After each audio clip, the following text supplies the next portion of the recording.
Diamondlot, The Diamond Squad, by Eric Waugh. Chapter 6, Shadow Beast. The remaining 10 contestants were taking their time, assessing each other before making their move. Some seemed eager to get the games over with, while others continued to be cautious. However, before the fighting could commence, announcer Kevin had another interruption. He let everyone know that he had been given orders from Queen Victoria about a special event. The audience looked at each other confused, as did all the contestants. Bella looked to Chelsea to see if she might have any knowledge, but it was clear from her body language that she didn't know either. Kevin introduced another fighter into the Gladiator games known as Jet. A giant cage ascended from a hidden compartment on the ground. Once the cage was on ground level, a boy who wasn't too large in stature emerged from it. He also wasn't wearing any armor or carrying any weapons, leaving everyone wondering what was so threatening about the boy. Bella, Chelsea, Ava, Rylin, and the hooded contestant didn't say a word, but the other 5 contestants were not so kind. They were furious that the queen would waste their time by sending a weak boy into the arena. Immediately they began calling him names and pushed him aside. Jet tried to warn everyone as he protected himself, but the 5 contestants wouldn't listen to him. They laughed at his warning and continued to mock and kick him. Jet endured and did his best to hold back his emotions, but eventually the pain was too much and he fainted from exhaustion. The Heartless bullies began to walk away after hurting the defenseless boy, but as they turned their backs on him, a concentrated amount of dark energy began to gather around the unconscious boy. Suddenly, a shadow appeared out of Jet's body and it manifested into a creature of terror. It stood about 10 feet tall and it looked down on the 5 contestants, unleashing a terrifying shriek. The 5 attempted to fight back against the shadow beast by doing a split attack, but they were all swatted away with ease by its arms. Seeing as their first strategy didn't work, they changed up their formation and advanced together for a combined assault. The shadow creature did not flinch as it saw the attack coming. It was waiting for the perfect moment to unleash his counterattack. The 5 fighters charging at it were completely clueless and they were all about to be devoured by the creature's shadow powers, but suddenly the hooded fighter appeared in the middle of their formation. Her appearance startled the other 5 fighters, which allowed her to take them down and throw them away from the area.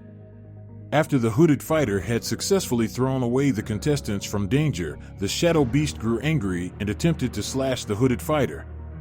The mysterious fighter managed to evade the attack, but the claw tore off her hood, revealing her identity. The fighter introduced herself as Naz, the ultimate brawler in all of Diamondlot, and she boasted that the shadow creature was no match for her. After hearing her boastful comment, the creature was ready for Naz's attack. However, Rylin did not take kindly to her introduction. He made sure to let her know that he was the defending champion of the Gladiator games.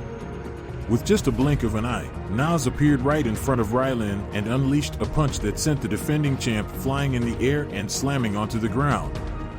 She threatened Rylin not to get up or she would have to use her real strength next time. Bella, Chelsea, and Ava were in shock. Rylin, the defending champion of the Gladiator games, was so easily casted aside by this unknown fighter. Naz then walked up to the 3 girls, but unlike Rylin, they didn't show any hostility towards her. Seeing that they were no threat to her, Naz turned around to face the beast. She was ready to deal with the shadow monster by herself, but suddenly she began to feel fatigue. Her body was feeling weak and her eyes were beginning to close. Eventually, it was too much, as she slowly lay on the ground and fell into a heavy slumber. Rylin was taken out, Naz was unconscious, and no other contestants were left to help. It was down to Bella, Chelsea, and Ava to figure out a way to defeat their enemy. The beast was ready to strike at Naz, who was completely vulnerable. However, before it could lay a hand on her, Bella threw a pebble on its head and caught its attention. She began making faces and sticking her tongue out at it.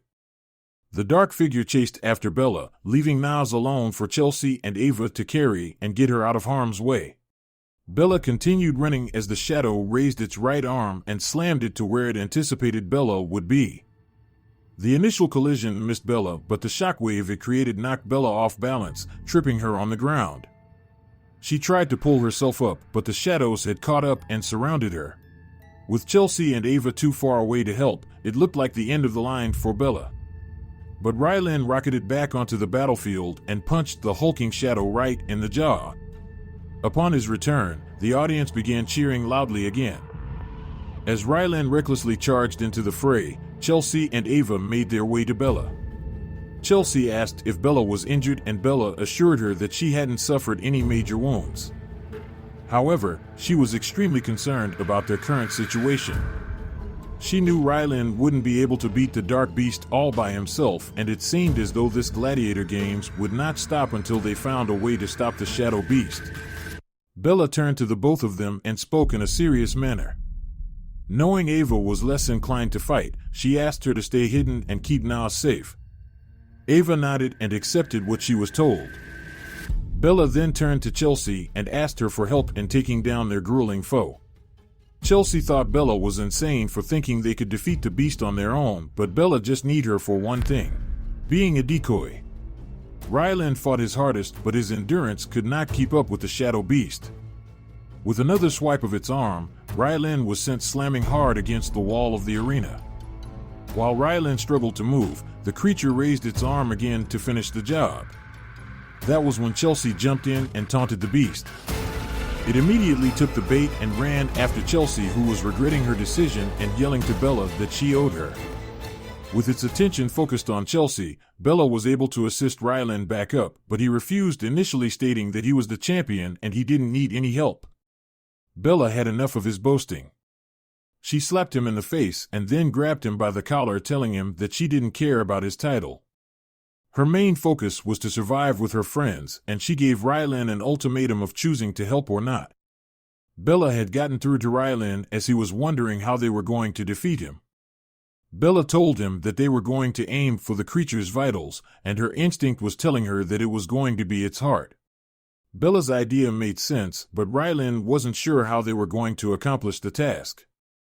That was when Bella told him that she would distract the beast, allowing Rylin the opportunity to finish the job while it was distracted. Right before they separated into their positions, Rylin mustered up the courage to thank Bella. She nodded and then turned back to engage the enemy.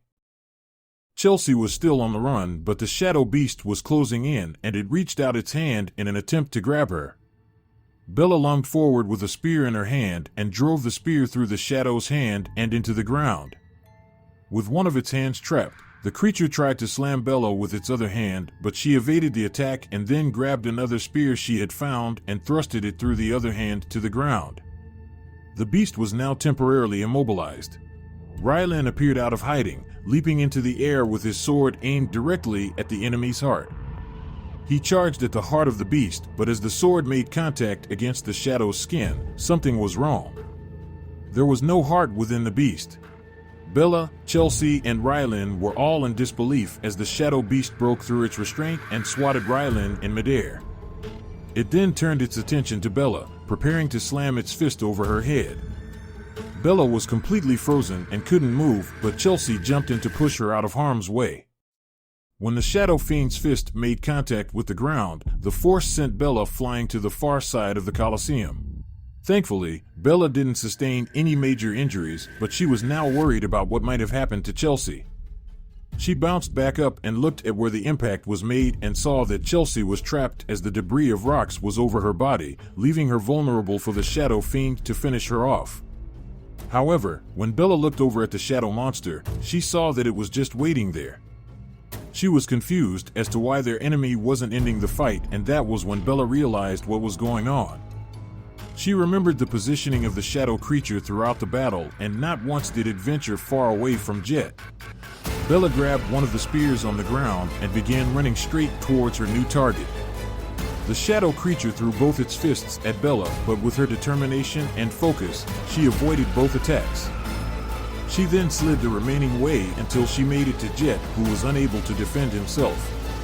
Staring down at the human who unleashed the shadow creature, she was ready to end it all. She turned Jet around before using her weapon, but the instant she saw Jet's face, her focus wavered and she was unable to deliver the finishing blow. She stood there at a loss of what to do, but behind her was the shadow beast that was ready to crush her within its grip. Bella came within inches of being crushed by the shadow's grip, but a lasso looped around her body, and with a sudden tug, she was pulled to safety. Bella looked up to see that Chelsea had bailed her out again. Bella apologized to Chelsea as she couldn't find the strength to hurt the boy, seeing that he was trying to restrain the beast. They would have to find another way to defeat their foe.